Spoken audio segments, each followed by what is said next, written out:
Welcome to another edition of Teach the Geek interviews. My name is Neil Thompson. I'm the founder of Teach the Geek. It's an online platform for science and engineering professionals, and you can learn about it at teachthegeek.com. Again, that's teachthegeek.com. Today, my guest is Comfort Uduebholo. I think I got it right, man. If I got it right, all right, I got a thumbs up. So I'm happy about that.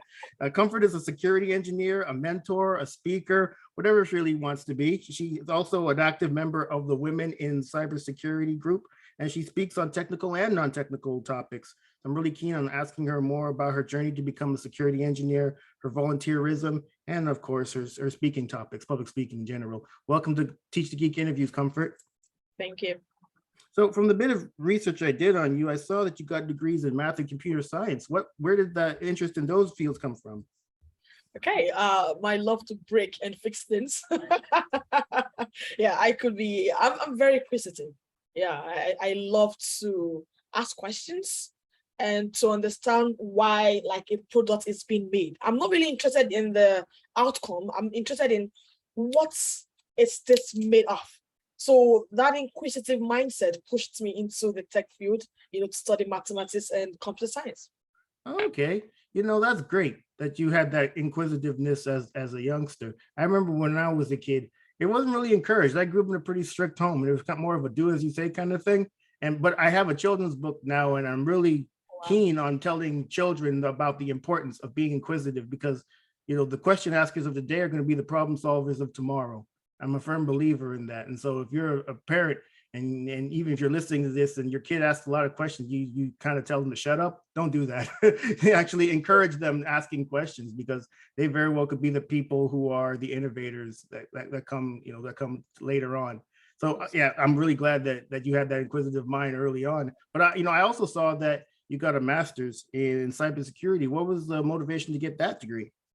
Yeah, so upon the completion of my bachelor's in maths and computer science, I was really stuck because I didn't know, how else to proceed. But I'm so happy I had some good people in my life, like mentors, to guide me. And so what happened was, apparently, I got interested with the cyberspace. So I was just thinking, with the hacking and the bad people stealing customers' data and stuff, like why? At least we should have the police in the cyberspace, just the same way we have police in our physical space, to stop the bad guys from doing the bad things. And so just that interest just led about me trying to what are those skill sets, or what are those subject matters expert that I would have to incline myself with to be very comfortable in this space. And so I had to study at the George Washington University, my master's in cybersecurity, so I could own those skills to protect our customers' data. Okay. So between getting your bachelor's and master's degree, did you work, or did you go directly from a bachelor's to a master's? So if I can remember, I'm not sure I worked. No, I didn't. So when I graduated, I did my NYC. It's very compulsory back in Africa, Nigeria. You have to go through this 1-year phase. Yes, and I worked, yes. So taking my word back, I worked in a tech firm as a support engineer. Okay. I did. Yes, I did. I worked for a year. Then I also worked with the government for another year in the IT space before traveling to the US, my master's. Yes. Well, did you find any differences between working in Nigeria and working in the US? And if so, what were those differences? Not much difference. No. So back in Nigeria, that was about 10 years ago, if not over. So what happened was, there was the opportunity for virtual working wasn't there. So you would have to be in the office. But I know in the US, when I came in here, you had the opportunity to, let's say, work at home 2 times in a week or 3 days in a week. But back home in Nigeria, you didn't have that opportunity. But I believe now it has changed with the pandemic and everything. So yeah, that has changed the workforce. Okay, nice. So yeah. Once you got your master's degree, what type of work did you do? So once I got my master's degree, I was working with as a contractor for a specific company as an IT specialist. So I was helping resolving computer issues, troubleshooting, helping the customers be productive at work. So yeah, so that was something I did before coming to AWS. Okay, so you started off as an IT specialist, but eventually you started working in cybersecurity or as a security engineer. What was, I guess, the catalyst to make the change? Okay, so when I moved to AWS, I was working as a cloud engineer in the core networking space. So I was working with our customers in resolving their issues, helping them architect, helping them resolve and build and save money as well. So that was my core skills. And so moving forward, I had to okay, now that I'm comfortable in this AWS services, ELB, VPC, I also worked in the DevOps team. I wanted to go into the security space, because that's something I've always wanted to do. And so I had a plan, because in order for you to be very productive in the security field, you have to be very comfortable with AWS services, because I was very specific about what I wanted to do. And so I had to take that route, and I'm here. So that was how I came in here. Okay, nice. Comfort, when I first started this podcast, and YouTube channel, it started with my own struggles giving presentations in front of people. I worked as an engineer in medical devices and product development. At least, well, my first job was as a research associate, and that didn't require any sort of communicating with others outside of my boss, and I didn't mind it. But it was that second job that I took as a product development engineer that I had to give presentations in front of management on a monthly basis, and that's when communicating with others really became something that I had to address head on. At what point did you realize that being adept or skilled at communicating with others could be of use to you? So, I came to realize that we are in the information age. And it's very important in order for you to be a leader and for you to be productive with what you do. Aside from being technical, you would have to be able to communicate your ideas. You would have to be able to communicate, your vision. You would have to be able to communicate, because if you're not able to communicate and own that skills, it will be very hard, especially with your brand. You might lose credibility.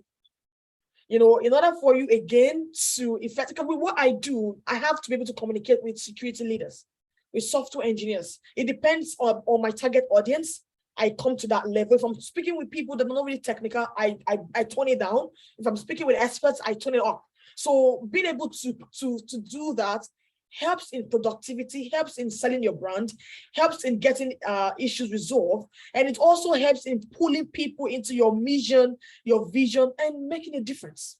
So yes, that's it. Information age, you'd have to be able to communicate. So that was what really pushed me to own that skills, learn it, because it's something that you have to learn. It's not a one-time thing. I know some people, they're gifted in this, but again, along the line, you have to learn, because it's very important. People change. So you want to understand the dynamics of how people want to hear, how they would like to perceive information, and then you run with that. Yeah, I fully agree with you, Comfort. And it's great that you eventually came to that realization. It sounds like you did so earlier than I did, because those first few presentations I had to give in front of management, I was terrible. It was ridiculous. But I noticed a lot of the other engineers, they weren't all that much better at it than I was, so I didn't feel so bad. But I eventually saw the benefit and the utility of getting better at giving these presentations, because frankly, I didn't want to look like a fool every time I had to give one of these presentations. The CEO was the damn audience. I know. And to be honest, you're not alone in that. So when I started my public speaking, that was a long time ago. Before, I think I was in high school. I wasn't that good. Trust me. So I was there. You just imagine as a child or as a young teenager, you're just there with a mic and you're looking. And everyone is laughing. Ha ha ha ha ha ha ha ha boo. So it was really painful. I ran off the stage. I was crying because very embarrassing. But what really helped me was I didn't stop there. I didn't stop. So I had to build that confidence. And that confidence will come over time. It's not just a one-way step. It will come over time. You'd have to be consistent, and you'd have to be deliberate and intentional in only this and in becoming better and better. So that's it. You know, whenever I talk about my origin story and getting better at public speaking, I always thought that mine was pretty bad. You know, when I gave those presentations for the management, my problem was sweating. I was profusely sweating. It was gross. It was like I looked like I just came out the shower. It's coming out of everywhere. But your story kind of trumps mine. No one ever booed me off the stage and made me cry. So so I feel a little better.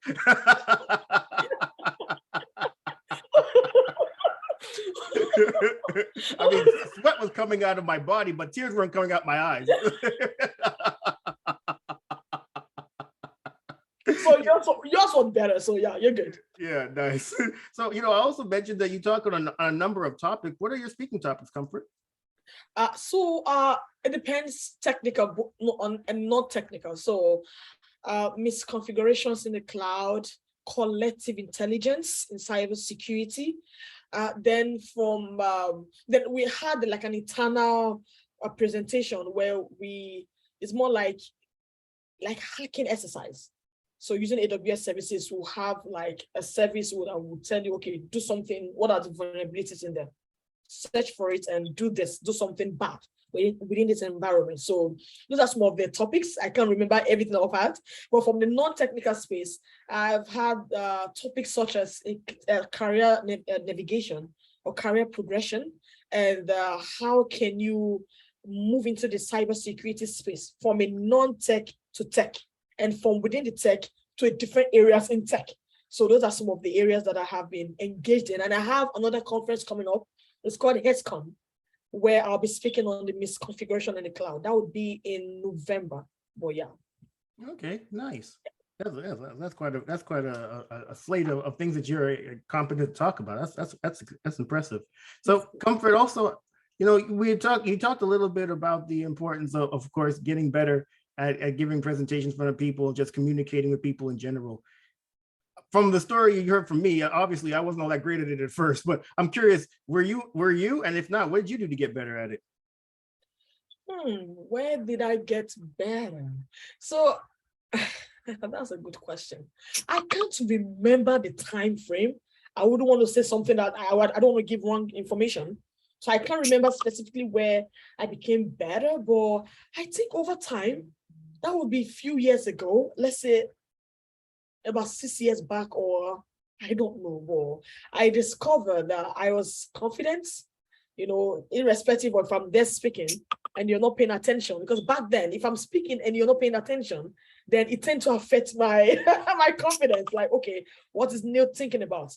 Am I doing better? And you don't want to be having those sort of thought on the stage, because you might lose your train of thought, and you can it might be weird where you have to apologize and say sorry. Let me take my step back. So yeah, but I think before coming to AWS and before coming for my master's, I have been engaged in other speaking activities that are outside of work. So it's more like I have this teaching platform where I teach on YouTube, and so that also really helped me. I started in 2013, 2014, where I'll come online to teach. So that also really helped me. I noticed my confidence was building. If you see my first video on YouTube, you know that, okay, wow. If you map the difference, the dynamics, 2013 and now, you'll be surprised that, wow, you can go check it online. It's on YouTube, where I was just like this. I wasn't looking up, I was like this, but now I can look at you, I can speak, I can be myself. So yeah, so I think that was the difference, the time frame, yeah.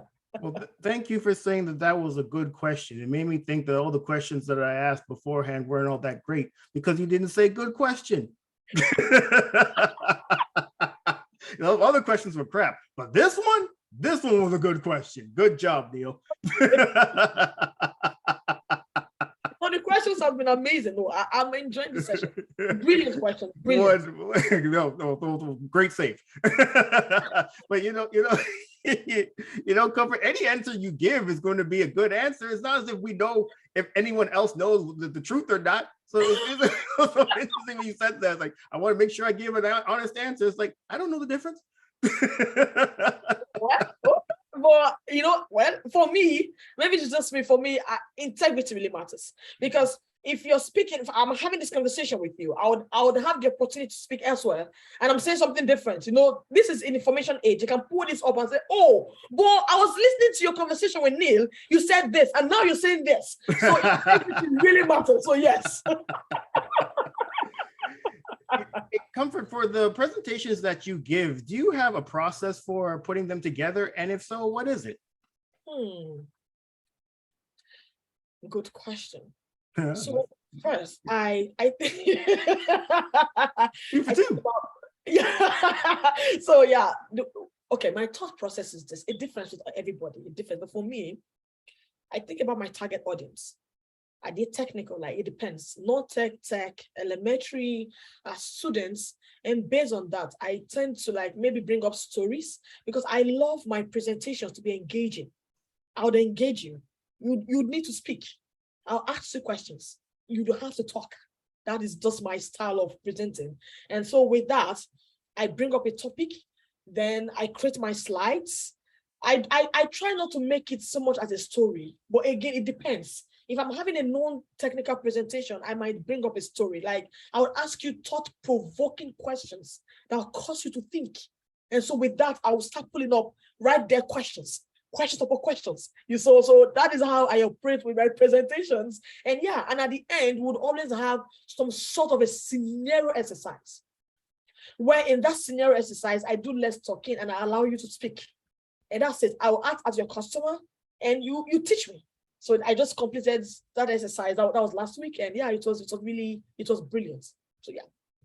You know, Comfort, I'm a big fan of stories as well in presentations, especially those longer ones where the longer it is, the more opportunity there is for people to stop listening. And so you really want to use any sort of device you can to get people to still pay attention to what you're saying. I think stories are a great way to do that. And I remember when I first started giving presentations, I never really thought of stories at all.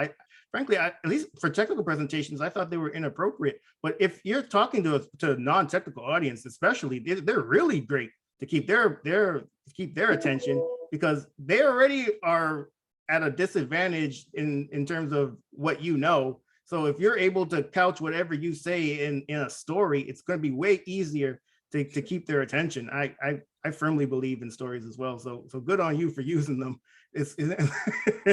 You came to it. Hopefully you came to it earlier than I did, but hey, better late than never, I guess. You know, Comfort, also, do you get nervous before you give presentations? Obviously, I did, because I mentioned that I used to sweat quite a bit. Is that something that, I guess, dealing with nerves, is that something you have to deal with? And if so, how do you do it? Yes, so it depends. The truth is, in fact, the honest truth is when I'm having a presentation or if I'm preparing for one, I tend to have these butterflies in my tummy. Not good butterflies. Okay, it's not the one that you have to think, oh, yeah. No, it's more like, okay, how would today's turnout be? Okay, so I tend to like get nervous. Yes, I tend to do that, but the way I deal with it is, so it's okay. This always happens, and I come out great.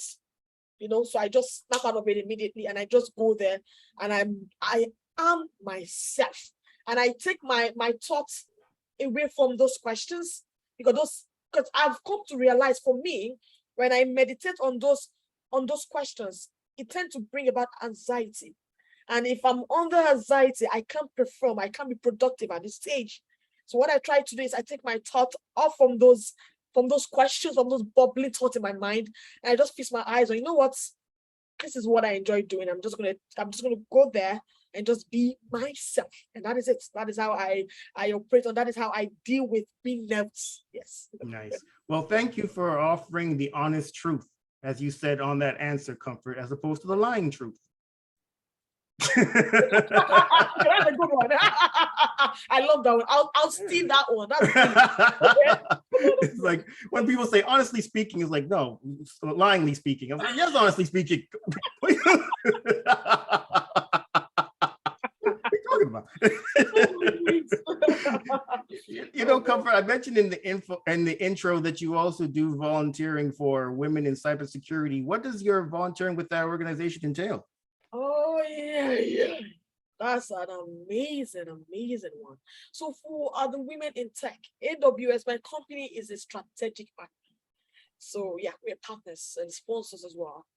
And so my volunteerism would be in the standpoint of speaking, having technical presentations, and also non-tech with the conference.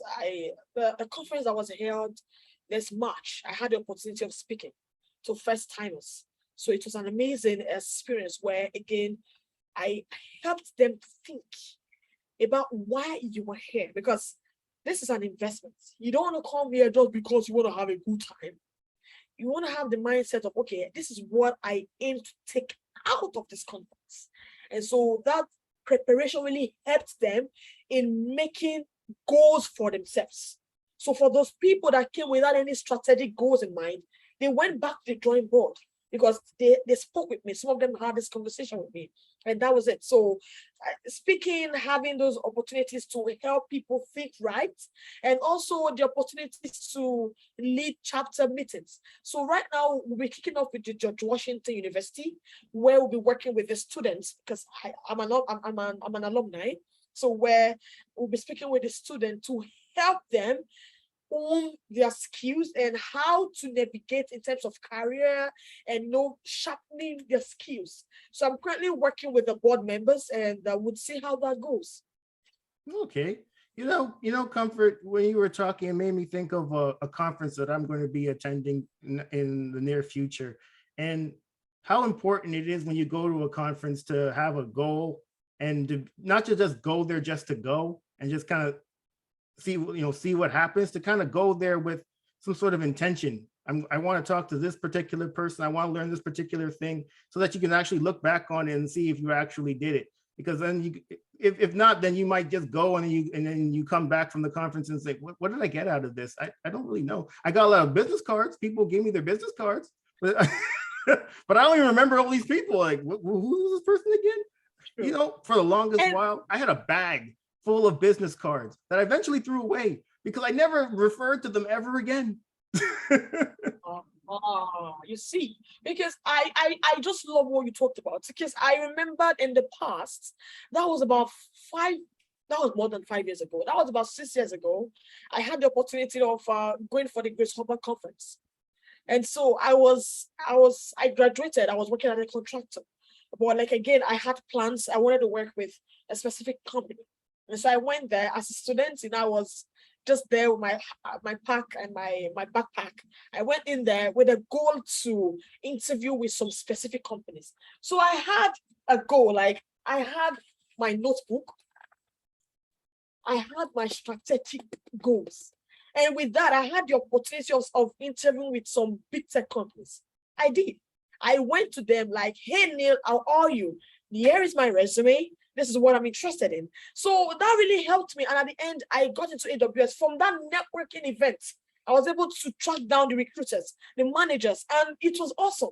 So you see, having those strategic intentions and goals in mind would really take you places. That's it. Absolutely.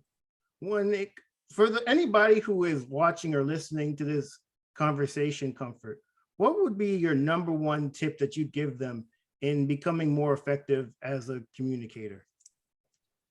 You can never stop learning. You'd have to, because familiarity with the speaking can be a problem. So you don't want to get too familiar and not learn. Like I said, the dynamics is always changing in this information age. How people perceive, how they want to hear, how they listen. You want to keep yourself abreast. You want to keep yourself in line. Keep yourself up to date. So it's always very important to learn and listen to great speakers. 2, I would say go for it. Honestly, sometimes we tend to think too much. See, like I said initially, in this information age that we are in, if you don't have, or if you cannot speak publicly, it's going to really affect you. Like, in affecting you, not negatively, but it's going to hinder how far you can go. Because at some point, you would have to meet with managers, you have to speak, you have to present your ideas, you have to present your solutions. If you cannot communicate, then you can't move further. You can't even get a promotion. It might be very tough for you to move further. So you just go for it. At first, it might be messy, because for me, it was messy. I was booed out of the stage, but I hope that won't be your experience. I just hope that would be your experience. But if that's the case, be consistent. And another thing I would like to advise is just be yourself. I know that word can be fake. No, you have a style. Stick and own that style. For me, my style, if you listen to my presentations, you know my style in presenting, and that is what has stuck to me as a brand. So for you, own the style. When you discover it, then run with it. And last but not the least, have a mentor. That would really help you. Have someone that can guide you, that can help you. That would really go a long way. That's it. Wait, yeah, that's certainly good. I asked for one tip, you gave like 5. but they're all great tips. So thank you for offering them. I'm a big fan of just going for it, because you could listen to all the podcasts, read all the books, watch all the YouTube videos. You don't get better at communicating with others until you actually get out and do it. And I also take your point of improving your speaking skills just so you can move up within organizations, because you don't want to be that engineer sitting in their cubicle mad because someone else who was better networked, who knew the decision makers better, was able to talk to them, had that visibility, was able to get that promotion that perhaps you were more qualified for, but because you were in your cubicle the whole time, you didn't get it. And it's so weird when I hear people complain about it too, Comfort. It's because it's like you expect others to just know about what you're doing, as opposed to you actually communicating that to other people. Other people are concerned about themselves. What makes you think that they're so concerned about looking at what you're doing? That's it. It always struck me as so arrogant. It's like everyone needs to be focused on me. It's like, no, they don't. If that's your expectation, you're gonna be bad. That's it. Like, you'll be so frustrated. Like, I've come to realize you're responsible for your growth. You are responsible for how far you want to go. You have to own them. You have to take ownership. No one will do that. You have to. And by the time you start learning that, and by the time you realize this, it would help you as an individual to start making plans and just taking responsibility. That's it. Absolutely. So this has been a great conversation, Comfort. Thank you for being a guest. How can people get in touch with you? Oh, yes, please. On LinkedIn, just go there, type in Comfort Uduebholo. On Instagram, you can find me on Instagram using Comfort Uduebholo. On Facebook, Comfort Uduebholo. On LinkedIn as well, yes. But for anything professional, LinkedIn. Anything non-professional, Instagram, Facebook, and Twitter. All right, excellent. Well, everyone, that marks the end of another edition of Teach the Geek interviews. My name is Neil Thompson, founder of Teach the Geek. It's an online platform for science and engineering professionals. Consider checking it out at teachthegeek.com. Again, that's teachthegeek.com. Until next time, take care and stay safe. Thanks, Comfort. Thank you.